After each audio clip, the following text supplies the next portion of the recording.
Hello बच्चों, तो आप प्रश्न को देखते हैं। यदि ए, बी, सी तथा डी गुणोत्तर श्रेणी में है तो दिखाइए कि ए का स्क्वायर प्लस बी का स्क्वायर प्लस सी का स्क्वायर गुनी बी का स्क्वायर प्लस सी का स्क्वायर प्लस डी का स्क्वायर बराबर है ए गुनी बी प्लस बी गुनी सी प्लस सी गुनी डी का होल स्क्वायर के। तो दिए गए प्रश्न की मुख्य अवधारणा की बात करें तो बच्चों यहाँ पर हम गुणोत्तर श्रेणी की बात करेंगे। तो यदि गुणोत्तर श्रेणी का प्रथम पद ए हो और सार्वनुपात आर हो तो दूसरा पद क्या हो जाएगा, ए गुनी आर। तीसरा पद ए गुनी आर का वर्ग, चौथा पद ए गुनी आर की घात 3। इसी प्रकार बच्चों n पदों तक। अब यहाँ पर हम देखेंगे तो प्रथम पद अर्थात ए है और बच्चों सार्वनुपात, तो सार्वनुपात क्या है तो आर। तो आर हम कैसे याद करते हैं, तो दूसरे पद को बच्चों पहले पद से विभाजित करते हैं या फिर तीसरे पद को दूसरे पद से विभाजित करते हैं या फिर चौथे पद को तीसरे पद से विभाजित करते हैं। इसी प्रकार तो सभी का मान हमें समान प्राप्त होता है जो कि आर के बराबर है अर्थात सार्वनुपात के बराबर है। अब बच्चों यहाँ पर हम देखेंगे nवां पद कैसे ज्ञात करते हैं। तो इसके लिए सूत्र होता है, देखो an बराबर हो जाएगा ए गुनी आर की घात n-1। तो इस मुख्य अवधारणा की सहायता से हम दिए गए प्रश्न को सिद्ध करते हैं। प्रश्न में हमें क्या दे रखा है, तो ए, बी, सी और डी गुणोत्तर श्रेणी में है अर्थात यहाँ से हम जीपी मान लेते हैं। देखो ए गुनी आर ए गुनी आर का वर्ग ए गुनी आर की घात 3 इस प्रकार है। अब बच्चों देखो यहाँ पर हम पहला पद माने तो ए बराबर यहाँ से क्या कह सकते हैं, तो बच्चों देखो ए के बराबर ही है पहला पद a1। दूसरा पद की बात करें तो दूसरा पद क्या है, ए गुनी आर जो कि क्या है बच्चों, तो देखो ये है b के बराबर है ना, देखो यहाँ पर b के बराबर।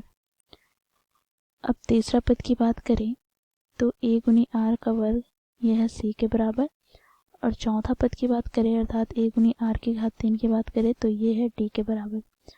अब बच्चों देखो प्रश्न में हमें सिद्ध करना है, तो बच्चों देखो हम LHS को लेकर चलेंगे। तो यहाँ से बच्चों देखो हमें LHS क्या दिया गया है, तो a का वर्ग प्लस b का वर्ग प्लस c का वर्ग गुना b का वर्ग प्लस c का वर्ग प्लस d का वर्ग। तो यहाँ पर हम मान रखेंगे तो a का वर्ग यहाँ पर a का वर्ग ही हो जाएगा प्लस b का वर्ग क्या हो जाएगा, तो देखो यहाँ पर a गुनी r का होल स्क्वायर प्लस c का वर्ग क्या होगा, तो a गुनी r का स्क्वायर का होल स्क्वायर। इसी प्रकार b का वर्ग यहाँ पर क्या हो जाएगा, तो a गुनी r का स्क्वायर प्लस यहाँ पर c का वर्ग क्या हो जाएगा, तो a गुनी r का स्क्वायर का होल स्क्वायर प्लस d का वर्ग क्या हो जाएगा, तो a गुनी r की घात 3 का होल स्क्वायर। अब बच्चों देखो यहाँ पर इसे हम सरल कर लेते हैं, तो a का स्क्वायर प्लस यहाँ पर a का स्क्वायर गुनी r का स्क्वायर प्लस यहाँ पर a का स्क्वायर गुनी r की घात 4, यहाँ पर a का स्क्वायर गुनी r का स्क्वायर प्लस a का स्क्वायर गुनी यहाँ पर r की घात 4 प्लस यहाँ पर a का स्क्वायर गुनी r की घात 6। अब बच्चों देखो यहाँ से हम क्या कर देंगे, तो a का वर्ग यहाँ पर उभयनिष्ठ ले लेते हैं तो हमें प्राप्त हो जाएगा 1 प्लस r का स्क्वायर प्लस यहाँ पर r की घात 4। बच्चों देखो इस पद्धति से हम क्या करते हैं, तो 1 का वर्ग और यहाँ पर r का स्क्वायर उभयनिष्ठ ले लेंगे तो यहाँ से हमें प्राप्त हो जाएगा 1 प्लस r का स्क्वायर प्लस r की घात 4, क्योंकि यहाँ पर r की घात 4 क्या लिख सकते हैं, तो r का स्क्वायर गुना r का स्क्वायर, तो r का स्क्वायर बाहर निकल गया तो एक r का स्क्वायर यहाँ पे रह गया। यहाँ पर r की घात 6 है तो इसको क्या लिख सकते हैं, तो r की घात 4 गुना r की घात 2, तो r की घात 2 निकाल लिए तो ये r की घात 4 बच गया। तो यहाँ से हमें प्राप्त क्या हो गया, तो a की घात 4 गुना r की घात 2 गुना यहाँ पर 1 प्लस r का स्क्वायर प्लस r की घात 4 का होल स्क्वायर। अब ये हमें LHS का मान प्राप्त हो गया। अब इसी प्रकार बच्चों हम RHS का मान ज्ञात करते हैं, तो RHS हमें क्या दे रखा है, तो बच्चों देखो यहाँ पर AB plus BC plus CD का होल स्क्वायर। अब बच्चों यहाँ पर हम मान रखेंगे तो A का मान क्या है, तो A गुना B का मान क्या है, तो A गुनी R प्लस B का मान क्या है, तो A गुनी R, C का मान क्या है, तो A गुनी R का वर्ग। अब बच्चों देखो यहाँ पर C का मान क्या है, तो A गुनी R का स्क्वायर, यहाँ पर D का मान क्या है, तो A गुनी R की घात 3 का होल स्क्वायर।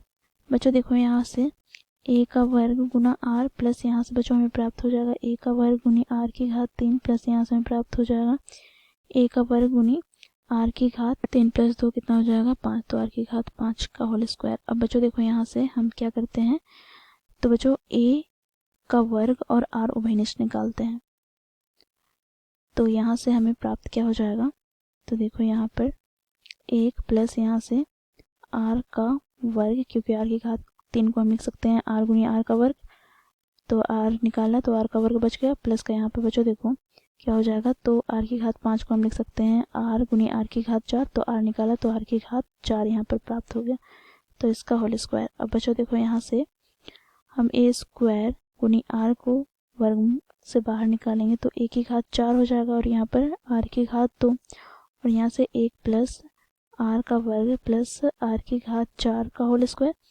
तो बच्चों देखो ये LHS के बराबर है, यहाँ पर हम देखें तो ये LHS के बराबर है, तो यहाँ से हम कह सकते हैं देखो हमें RHS प्राप्त हो गया LHS के। तो इस प्रकार बच्चों हम लोगों ने दिए गए प्रश्न को सिद्ध किया मुख्य अवधारणा की सहायता से। आशा करती हूँ ये प्रश्न आप लोगों को समझ में आया होगा। धन्यवाद।